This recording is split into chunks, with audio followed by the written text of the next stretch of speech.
kita atau daya saing kita? Ya, itu memang yang membuat kita harus berpikir keras ya. Karena negara-negara maju itu pada umumnya sudah fully dedicated terhadap teknologi. Sehingga dia bisa berkursi lebih tinggi dan sebagainya untuk pangan-pangan tertentu ya. Tapi kalau beras, saya yakin Indonesia masih mempunyai peluang yang besar. Kalau kita lihat, saya menulis buku agribisnis berkarakter keindonesiaan. Di situ saya tulis bahwa produk-produk pertanian yang bisa dihasilkan secara massal oleh petani kita itu kalau bisa jangan diimpor. Karena itu sebetulnya yang menjadi persoalan selama ini.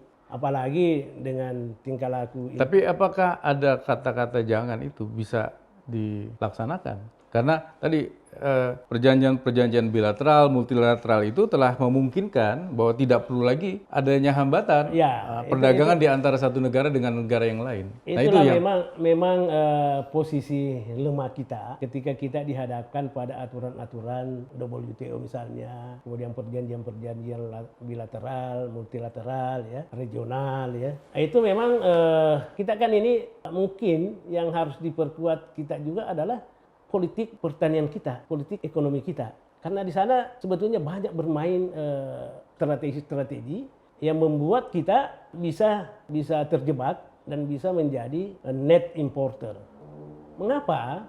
Karena skenario itu dibikin sedemikian rupa, misalnya saja di WTO itu kan tidak boleh ada subsidi ke petani kecuali untuk alasan tertentu ya.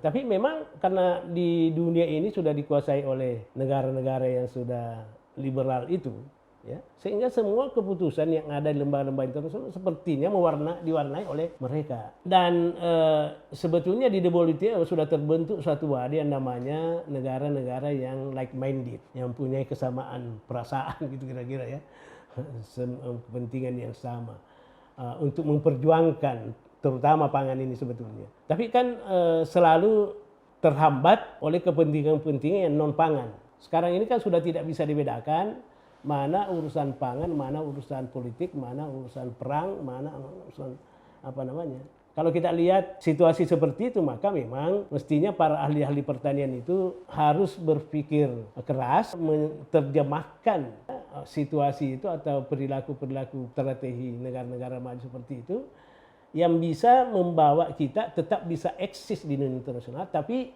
kepentingan nasional kita jauh lebih diutamakan. Ini kan yang harus ini. Dan itu akan terkait dengan aspek politik, aspek keamanan, ya. Kemudian apalagi aspek bantuan-bantuan luar negeri. Dia terkait di situ. Tapi menurut saya kita tidak boleh menyerah. Kalau menurut saya, tidak boleh menyerah.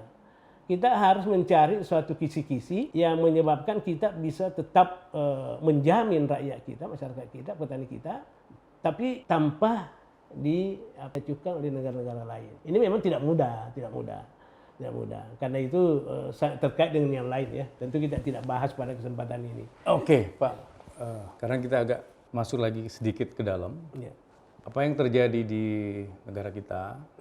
Ya, ketidakstabilan harga, ketidakstabilan ketersediaan pangan ya, pangan pokok kita ini, ketidakstabilan harga. Apakah itu memang terjadi karena hukum demand and supply atau ada kartel yang mengatur, kartel yang mengatur sehingga terjadi itu, atau ada mungkin orang bilang mafia pangan yang mengatur itu. Gimana menurut Pak Andi? Ini kan begini, di dalam teori ekonomi yang relatif masih baru ada namanya rational expectation. Jadi rational expectation ini orang akan mencari keuntungan sebesar-besarnya pada kondisi tertentu. Saya berikan contoh. Kalau saya beli kartis bioskop di loket, itu belum tentu saya dapat. Tapi kalau saya beli di calo, pasti dapat. Dan saya bisa nonton. Harganya kan pasti naik. Jadi rational expectation penontonnya itu jalan di situ, Pak. Apa yang terjadi di kita dengan harga yang itu tidak terlepas dari itu. Dan itu sudah diatur dalam teori ekonomi yang sangat dasar, bahwa perkembangan harga itu dipengaruhi oleh banyak faktor. Tapi hal seperti ini belum diketemukan dalam teori itu. Maksudnya kartel? Yang mafia pangan. Hanya dikatakan kalau musim hanya melihat supply dan demand. Kalau musim panen pasti harga turun karena barang banyak, supply banyak. Kalau digrafikkan itu kira-kira seperti keseimbangan harga itu pasti bergeser ke bawah atau ke atas. Kalau produksi turun pasti harga naik, kan begitu. Sementara pemerintah kan tidak hanya merupakan organ dari masyarakat petani. Dia juga organ melayani masyarakat konsumen. Petani juga konsumen. Ini yang harus dilakukan bagaimana menjaga keseimbangan antara supply dan demand, antara konsumen dengan produsen. Sementara petani juga adalah konsumen. Betul. Tapi apakah itu memang hukum demand and supply yang terjadi sekarang ini? Terjadinya ketidakstabilan harga, terjadinya ketidakstabilan ketersediaan stok, apakah itu karena demand and supply atau tadi ada pelaku? Jadi begini, real supply itu apa yang ada di pasar, yang ada di tempat-tempat di gudang-gudang itu bukan real supply. Jadi ada aktor. Nah, tapi kalau dihitung produksi seluruhnya, yang di gudang juga masuk. Yang real supply itu adalah yang ada di pasar. Kalau tidak masuk pasar, dia bukan real supply. Oke, sekarang kita masuk ke yang lebih dalam. Minyak goreng, gula, ambil dua itu aja lah, minyak goreng dan gula. Apakah ada aktor lain selain hukum demand supply? Digabung antara pandang saya yang pertama tadi mengenai rational expectation dengan perilaku konsumen dan produsen itu. Jadi saya kan sekarang juga ada bisnis kecil. Ya, saya di dalam satu Facebook saya tulis, rupanya tidak semudah menjadi pelaku ya dibanding ketika di birokrasi. Karena ternyata di lapangan itu berbicara lain, Pak. Kita berteori itu seolah-olah barang itu sudah ada di situ tinggal diambil lalu dijual. Tidak sebegitu, Pak. Mau beli petani itu banyak pelaku perantaranya. Lewat truk di kampung desa dapat pajak. Mungkin juga toko-toko di situ mau juga berbagilah kira-kira seperti itu. Teorinya tidak begitu, tidak ada itu, tidak ada hambatan, seperti tidak ada hambatan, ya. Asumsi ekonominya yang mungkin harus dirubah. Makanya waktu saya menulis disertasi, saya bantai itu salah satu teori ekonomi. Kemudian juga kalau kita lihat yang terjadi di lapangan, ini kan terjadi hal-hal yang selama ini mungkin kami dulu di orang-orang perguruan tinggi itu tidak sempat melihat secara jernih ya. Dan itu terjadi di lapangan. Misalnya begini, pernah nggak terpikir bahwa petani padi itu ketika dia habis panen dengan volume tertentu itu mungkin masih di sawah padi ini sudah habis dibelanjakan, tidak ada dibawa pulang karena dia sudah harus bayar pupuk, dia harus bayar ini, sehingga untuk next period untuk bertani dia butuh lagi tambahan lagi. Makanya petani-petani itu sekarang terjadi itu adalah padinya masih di sawah sudah dibeli, dan bagi pelaku pedagang itu jalan rational expectation-nya gitu. Jadi ini kombinasi, Pak.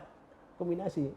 Rational expectation bahwa kalau saya beli di kalau istilah itu kan kerennya itu ijon kan, dijon gitu ya, dengan memprediksi.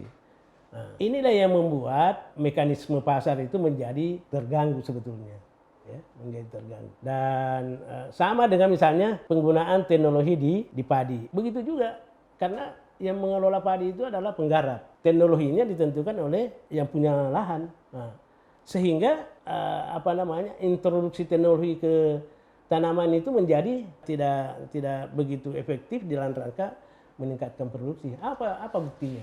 Oke, jadi kalau menurut Pak Andi, dalam skala agregat gitu, skala nasional, skala agregat, apakah mekanisme demand and supply itu terjadi secara alami atau memang tadi ada aktor yang memainkan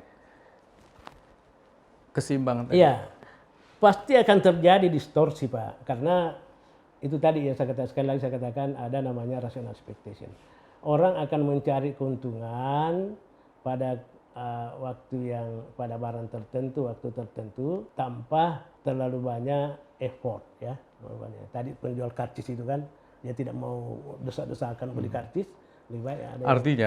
Artinya kalau pemerintah ingin melakukan stabilisasi harga, peran dari aktor itu tadi kan, Iya, saya kira. yang kita sebut sebagai kartel tadi ya. Jadi inilah yang perlu sebetulnya memang badan yang menjadi, sebetulnya Bulog itu konsepnya bagus ya dulu ya. Bulog itu bisa menjadi stabilizer harga di tingkat petani dan di pasar ya. Nah, dengan adanya BP ini tentu orang berharap badan pangan itu ya bisa lebih mempunyai kekuasaan untuk mengatur itu. Tapi pertanyaan yang muncul adalah apakah ketahanan pangan itu diciptakan dari produk dalam negeri kita yang menghidupi petani banyak, ataukah pemakai teori bahwa ketahanan pangan yang penting barangnya ada.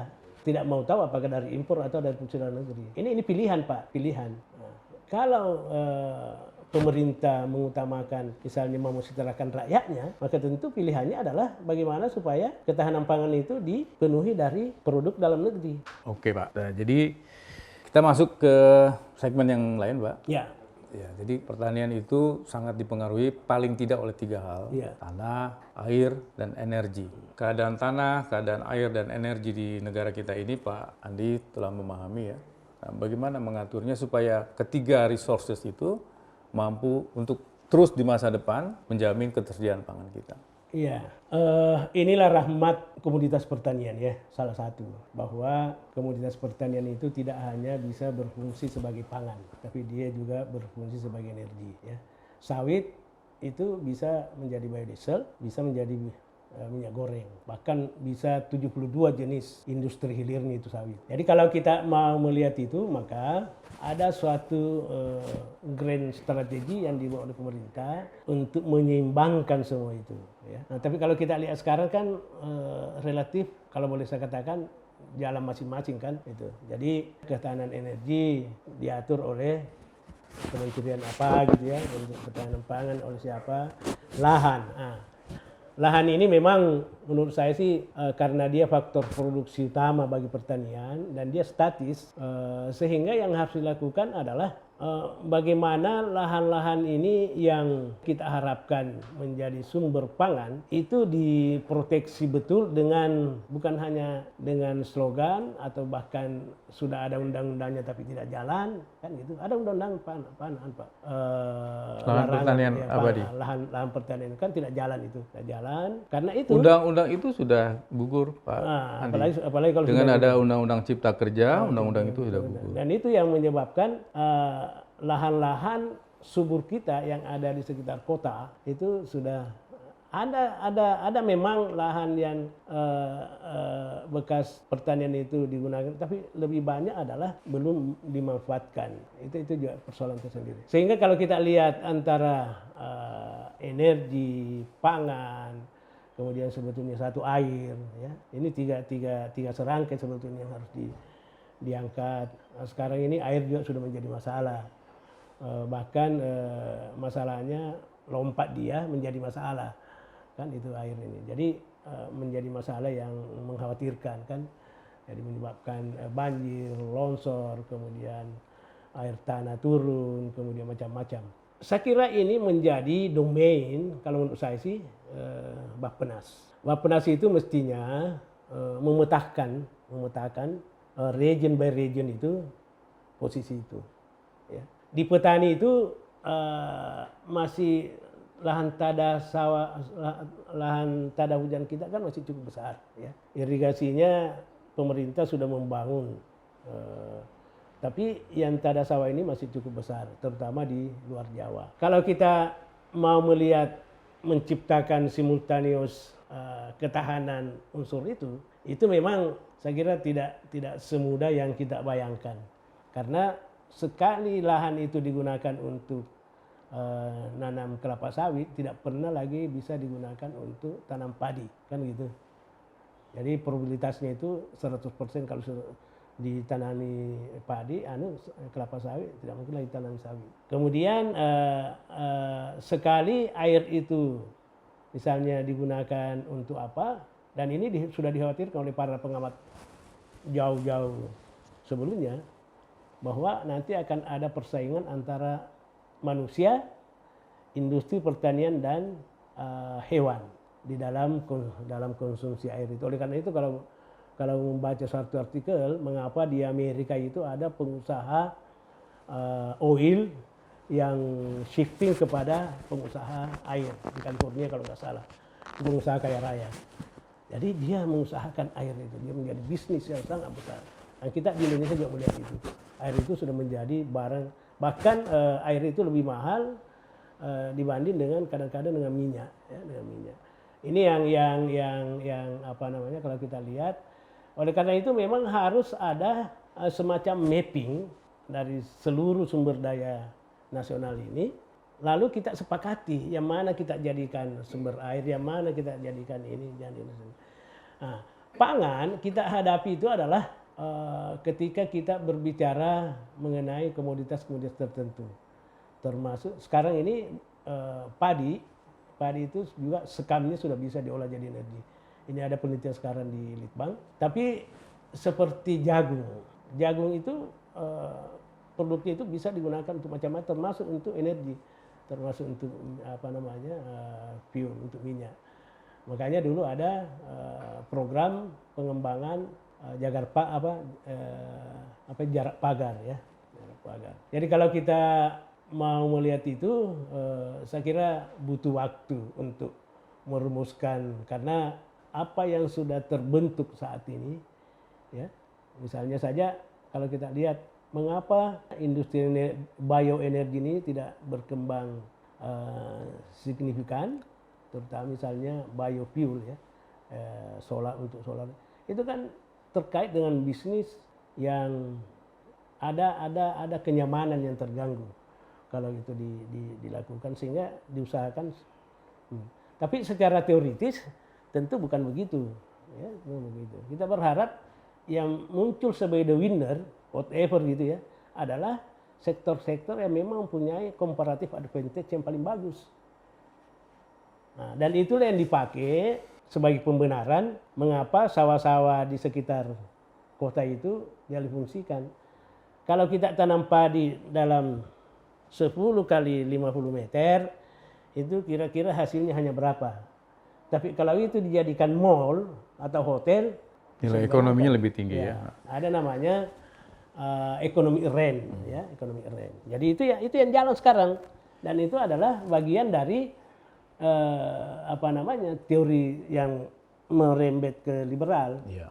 Sekarang saya mau tanya gini, jadi kalau saya bisa menangkap bahwa pangan kita ini kan sangat dipengaruhi oleh sumber dayanya tadi ya, untuk memproduksi pangan. Ada air, tanah, dan energi. Energi perlu juga untuk bisa memproduksi pangan. Kalau saya bisa tangkap yang disampaikan Pak Andi, ketiga sumber daya untuk memproduksi pangan ini, energi, air, dan tanah sudah mengkhawatirkan. Begitu ya Pak ya? Ya. Sudah harus direkonstruksi. Nah, supaya semua kepentingan bisa terpenuhi. Nah, apakah ada cutting edge teknologi yang canggih gitu, yang bisa selain mengandalkan ketiga tadi, misalnya bioteknologi, gene teknologi, yang bisa membantu keterbatasan dari tiga sumber daya tadi untuk memproduksi pangan? Saya kira itu betul.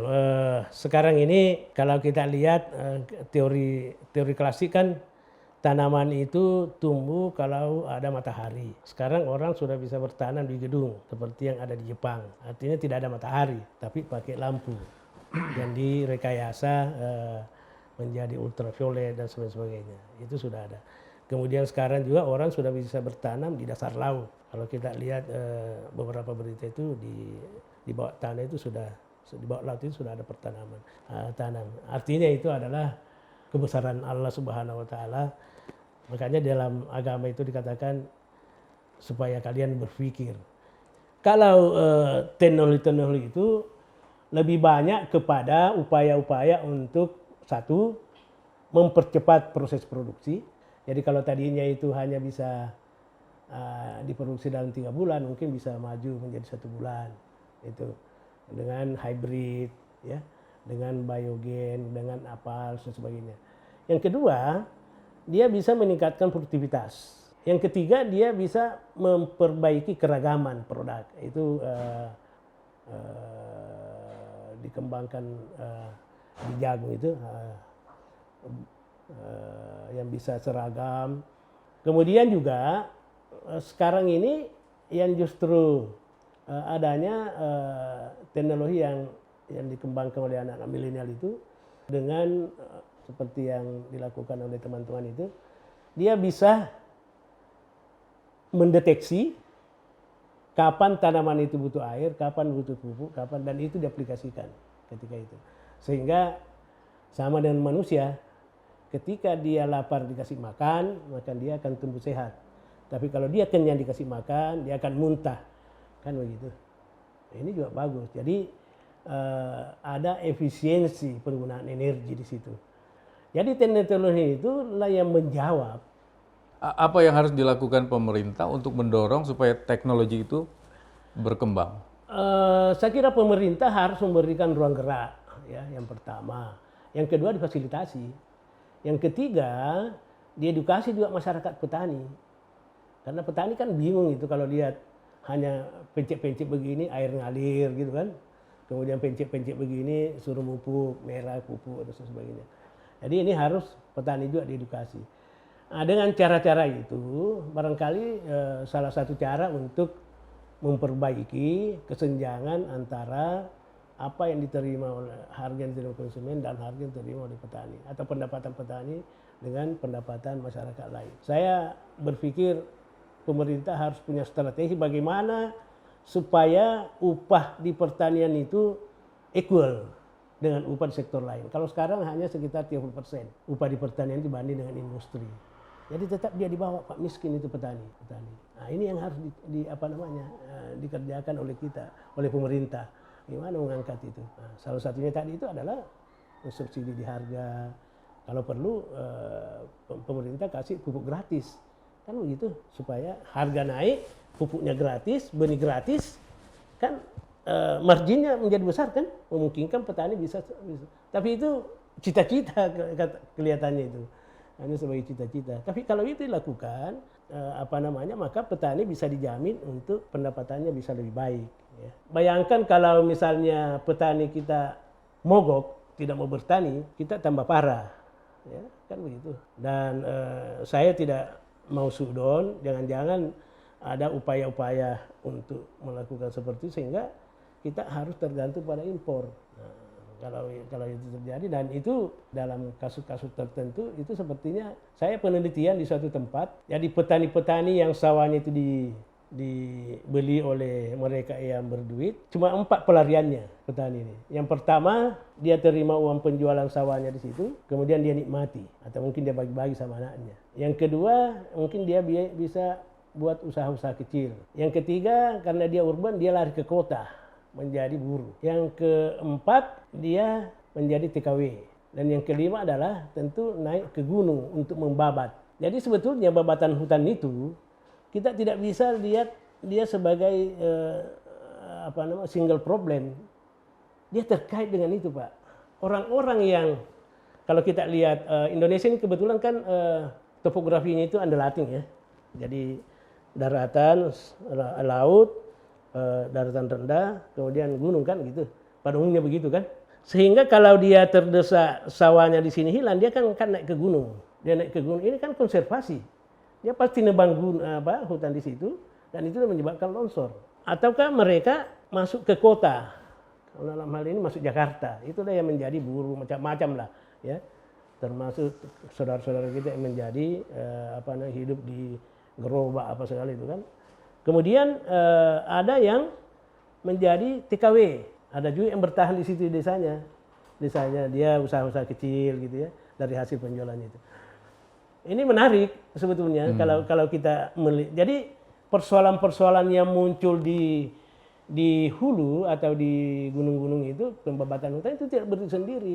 Rakyat sendiri yang karena desakan dia terdesak di bawah, dia akan naik begini kan? Dia akan naik begitu. Tapi pada saat yang bersamaan ada sebagian yang pindah ke kota tanpa keterampilan.